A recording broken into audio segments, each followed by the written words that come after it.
All right, so we've got the hardware left to refinish on the doors. For the brass screws, I chucked them to the drill, used a Scotch-Brite, and then ran the drill on there to get the paint and the patina out. They all ended up finishing around like a little satin around the satin finish. Repeated the same steps for the key plates. Again, Scotch-Brite, little elbow grease, nice little satin finish, satin brass finish. Unfortunately, not all the pieces were brass, so the client ended up selecting a gold spray paint that matched the rest of the hardware in the kitchen.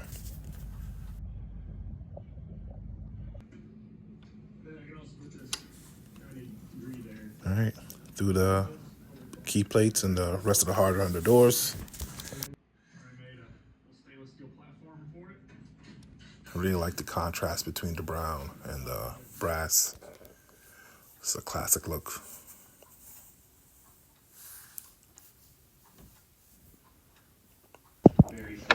Alright, so for the trim around the glass, I had to remake the trim. The old ones were brittle and terrible looking.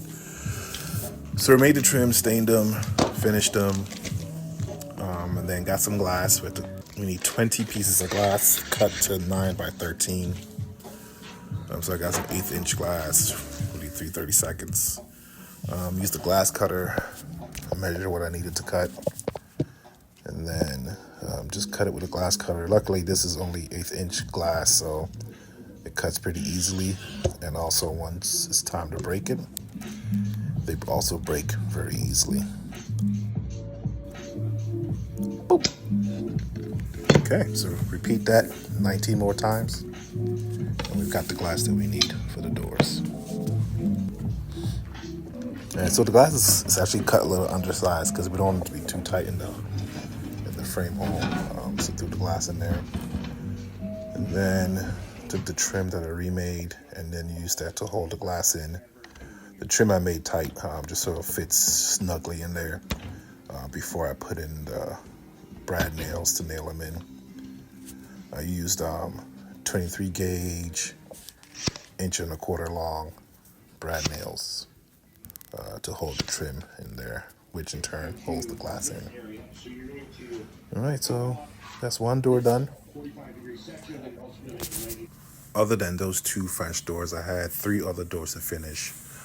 This one exterior door here that I finished at the client's house on a 28-degree day, but still turned out beautiful. I really liked the way the stain hit that door.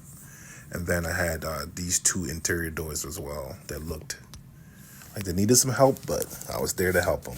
So that turned out nice, very, very nice. And I really like the brass hardware on the doors as well. And then, of course, the piece de resistance, the French doors. These looked amazing. A bit of a tedious project, but the results were pretty damn good.